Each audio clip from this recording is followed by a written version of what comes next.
taking these individuals from their jails. Right now in New York City alone, there are tens of thousands of criminal legal aliens in those jails. We're talking about child pornographers, murderers, rapists, vicious gang members, Jason. If he really is a man of his word, instead of releasing those individuals back onto New York streets, he will hand them over to ICE so that we can process them and deport them and get them the heck out of our country. Is that really a possibility, Tricia, that happens particularly under him? Because this is the sanctuary of sanctuary cities, quite frankly. And Jesse Tisch is going to stay on as the director of the head of the NYPD. And she even has come out against the National Guard being in New York City.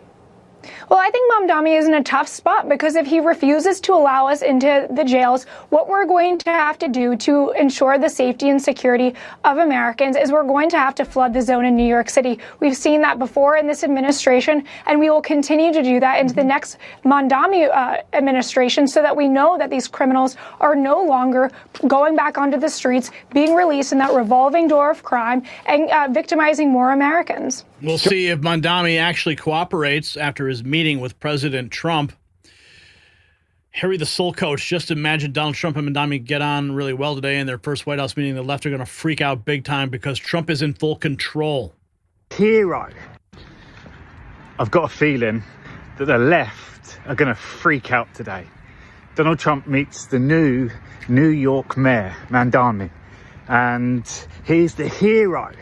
For all these people on the left, they're so proud that he's got in because Donald Trump said he was a communist and Donald Trump said he's a socialist. And anything that Donald Trump says, the left will do the opposite. And you saw how happy they was when he come in. It was like, this is a great day for the Democrats. This is a great day in history. Well, he's going to the White House today. And Donald Trump said, I think we're going to get on quite all right. So they're going to have a great conversation. How are the left going to react to this? All I see is they're going to freak out big time. Remember, Donald Trump is in full control. No matter what anyone says, this is all playing out perfectly. We've got the left riled up with Epstein, demanding all these things. Now they're going to be turning their attention to this White House meeting. And I'm pretty sure, as always, Donald Trump's got a few surprises up his sleeve. So let's see how the left are going to react to this one. And there's nothing they can do. President Trump is always going to have the upper hand against these people. Just like you saw. Go ahead, tell him. Tell him I'm a fascist. Fetterman says he and the socialist mayor, Zohran Mamdani, agree on one thing. It's reasonable to meet with the president if invited, but Fetterman called out the blatant double standard from Democrats over how he was treated versus Mamdani. Seen a lot of blowback. Welcome back to the program. What are your thoughts as we wait for this meeting and perhaps a little bit of on-camera discussion from these two men? Well, we actually have some common ground with me and the socialist guy. We both agree that it's reasonable to meet with the president if they invite to sit down and talk to them. And I think what's different is that I haven't seen a lot of blowback for Mamdani to do this, but I got a lot. And I think it's perfectly reasonable to sit down and have this conversation. And that's what I've done back in January. And I do expect that it's going to be cordial. And I think overall it's going to be a regular conversation overall. Welcome back to the program. And of course, it's going to be reasonable. Unless you're Zelensky. He got kicked out of the Oval Office. Mamdani lasted longer than Zelensky. Remember that? Oh, yeah. Going back to the Oval. Talking about the press. Had a lot of meetings. The press has eaten this thing up. You know, I've had a lot of meetings with the heads of major countries. Nobody cared. This meeting that you people have gone crazy. You know, outside you have hundreds of people waiting. This is just a small little group. For some reason, the press has found this to be a very interesting meeting. The biggest people in the world, they come over from countries nobody cares. But they did care about this meeting, and it was a great meeting. Go ahead. The press. A great meeting. Mayor President Trump talking about his views. And also, I mean, he's got views that are a little out there, but who knows? I mean, we're going to see what works, or he's going to change also. We all change. I change a lot from when I first came to office. It's now quite a while ago. It's quite a while. My first term was great. We had the greatest economy in the history of our country. We're doing even better now. We're doing much better now than we did even the first term. And I can tell you some of my views have changed. And we had discussions on some things. I'm not going to discuss what they were, but that I feel very confident that he can do a very good job. I think he's going to be. I think he is going to surprise some conservative people, actually, and some very liberal people. He won't surprise them because they already like him. I mean, he's got views. We're going to find out real soon how New York is going to pan out. But we already saw what happened with Staten Island. They're ready to bolt. President Trump. More in the Oval. Productive meeting. We've just had a great meeting, a really good, very productive meeting. We have one thing in common. We want this city of ours that we love to do very well. And I wanted to congratulate the mayor. He really ran an incredible race against, a lot of smart people, starting with the early primaries against some very tough people, very smart people. And he beat them easily. And I congratulated him. And we talked about some things in very strong common, like housing and getting housing built, and food and prices, and the price of oil is coming way down. Anything I do is going to be good for New York. If I can get prices down, it's good for New York. And we've got them down, way down from last year. We have, as you know, I've been saying to a lot of people, Walmart said that Thanksgiving this year is exactly 25% less than last year. So that's good for New York, good for everybody. But I just want to congratulate. I think you're going to have, hopefully, a really great mayor. The better he does, the happier I am, I will say. There's no difference in party. There's no difference in anything. And we're going to be helping him to make everybody's dream come true, having a strong and very safe New York. And congratulations, Mr. Mayor. Thank you, Mr. President. Thank you. So the most devastating moment came. President Trump said we disagree on some things, but I expect to be helping him, not hurting him. You see, that's not diplomacy. That's dominance. Trump has now positioned himself as the adult in the room, the one who transcends ideology for results. While Mamdani's supporters fantasized about him bullying Trump or demanding money like Zelensky, their hero sat there, getting a tutorial in actual governance. The socialist revolution, communist revolution, just met reality. And you know what? Reality won. Because the summit wasn't just a meeting, it was a message. Trump showed America what real leadership looks like. While Democrats play identity politics and promise free everything, Trump talks about safety, energy prices, and actual solutions. He turned Mamdani from a communist hero into a student who forgot his homework. Of course, the left wanted confrontation, and Trump gave them cooperation. They wanted resistance. He gave them results. And now they're terrified because Trump just proved he can work with anyone, even a communist, as long as they're serious about serving the people. So here's my question. Do you think Mamdani will abandon his communist policies after this meeting with Trump? Think his tune will change? Yes or no? Sound off in the comments. And while you are there, grab some Next News gear from our merch shop. It's linked in the description. If you have value from this report, tap subscribe.